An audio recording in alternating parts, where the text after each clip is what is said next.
Okay, I want to try to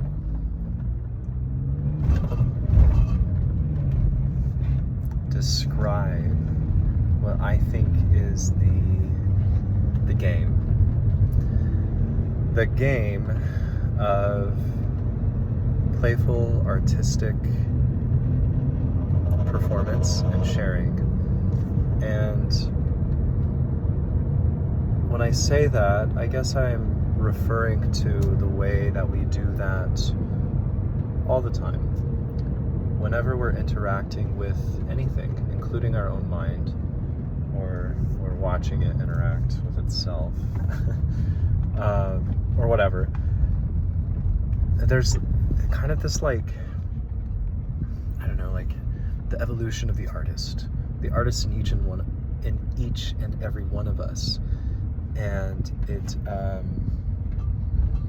there seems to be certain checkpoints of that journey, which I will try to describe in this metaphor now, that are important, at least in my journey. So the first one that I'll talk about is that I think everybody comes to a certain point in their life when they start to realize that everyone's wearing a mask, and that everything is kind of staged, and that we're all sort of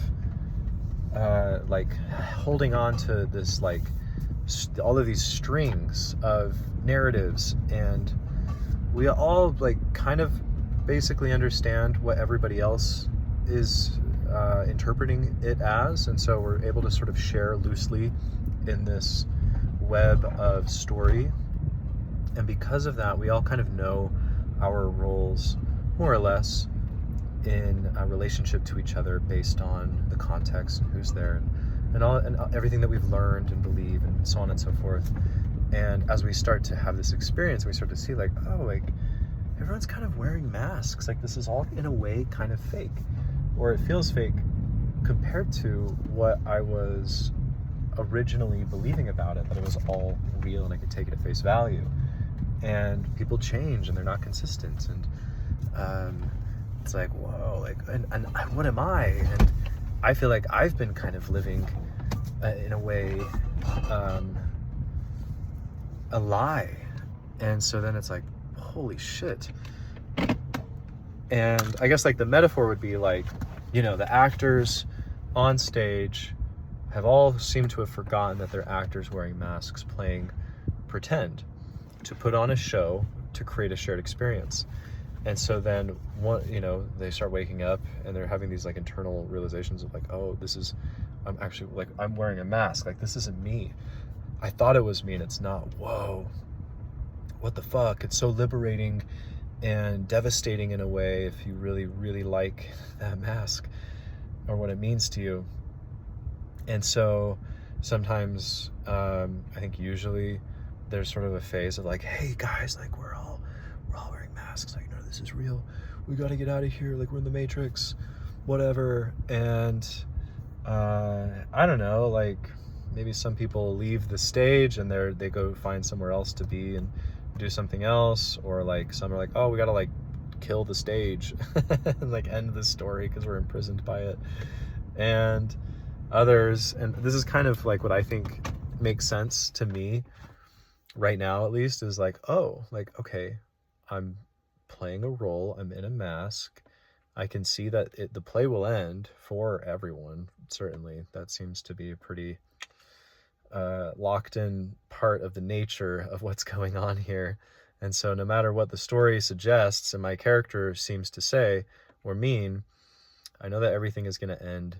It's all interconnected. Everything's responding to everything. There's certain qualities of what's going on that are consistently discernible, regardless of what we think about it or what is being said and done. And this awakening and then acceptance to sort of this interplay of what I am is expressing through what I seem to be, And that is kind of the case for all of the actors here, whether or not they're aware of that. And okay, now that I see that, what do I do about it? And now I kind of see the nature of this experience we're having, and that through the medium of my character role that I'm playing, I can kind of start to improv my way into different kinds of experiences with the other characters. And I can choose to be the like the one that's trying to wake everyone up to what's going on, and be really like, hey, remember, we're actually just actors. Like, oh, and okay, I don't like that as much anymore, because it's like, yeah, all right, now what? What do we do after we see that? And there's a certain freedom it gives in our ability to play our role with the right amount of playfulness and the right amount of seriousness, I think, because we aren't so lost in the role that we take it too seriously. And what does too seriously mean, right? I think that's subjective. That's for everyone to figure out for themselves. And also, we're kind of able to detach from it enough that we can be more fluid. And I think that's what playful means. At least one level of it is we can become very fluid and adaptable in our role based on what feels the best in every situation. Okay. And this kind of gets to the heart of what I want to talk about when it comes to creativity and expression and performance and art and being an artist through life. And it is that there are these different aspects of what's going on that seem to conflict with each other, but in fact are the perfect polarity, you could say, tension points that allow for there to be this tension of energy, almost like a string that you can pluck like a guitar. And you find all of these strings of all of the things that seem to disagree with each other, but in a very complementary way. And the one can't defeat the other one because they need each other to exist at all. And so when you allow them to be fully stretched out and just remain held there, then you've got your guitar strings of how you can improvise your way through life with full access to the instrument of what you are being experienced through. And so that full like spectrum of the different tension strings of energy and internal, external, whatever dynamics, the access that we're able to gain to that is made fully available by waking up to the fact that it is a temporary character that you are playing through, and it is not necessarily you. And so it's safe for it to change, to fail, to be seen and exposed and experimented with, to figure out what it is, how it works, and where it fits in every situation, and what it feels like to know what it means to fit, what it can do, and what it has to offer in the sort of continual improv of this play of roles and stories and agreements and experiences that we are all sort of doing together. And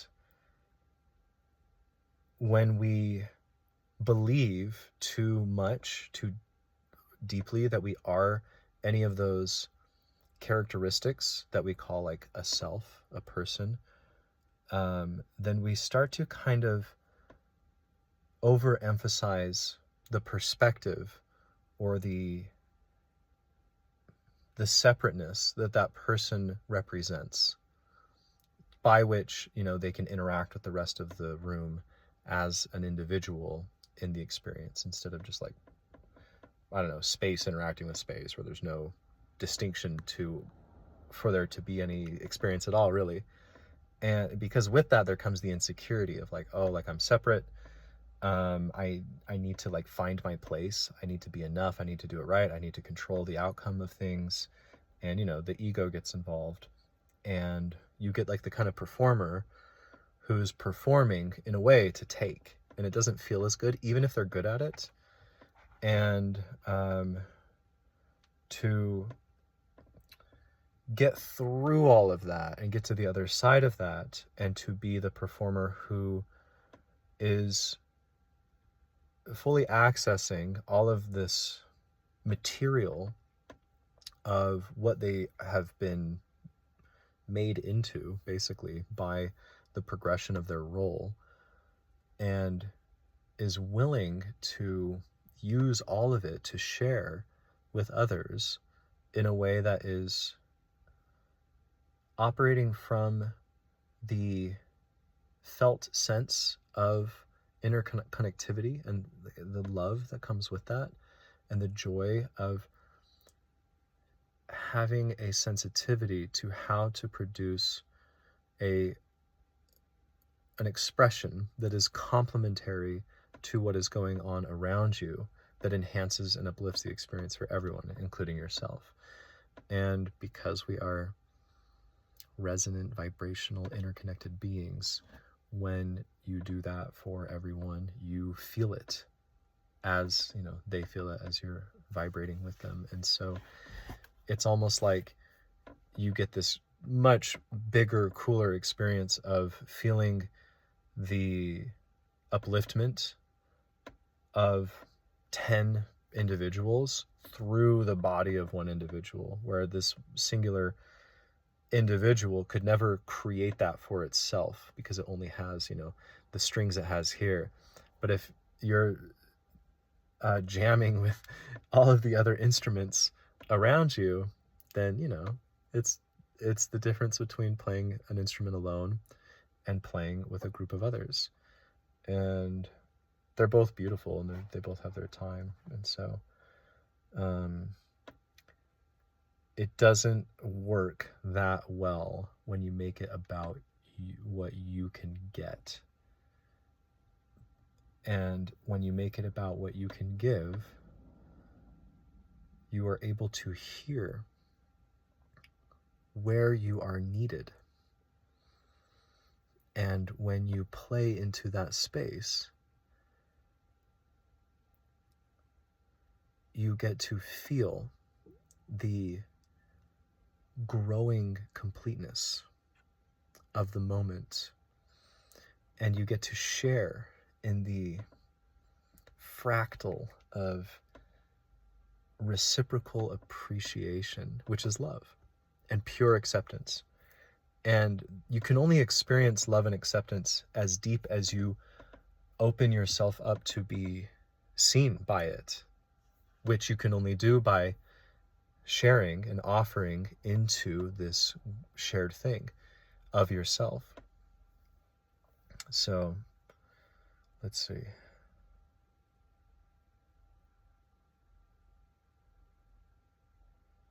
Yeah, everything ties into this. All of the work we do to heal our hearts and find our creative, unique spark, and how that wants to come out in different moments and interactions. The shadow work we do to heal the wounds of feeling like we need to earn inclusion and approval, and that we have to be agreeable to be nice.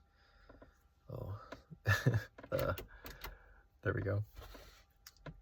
All of that, as you can get beyond that.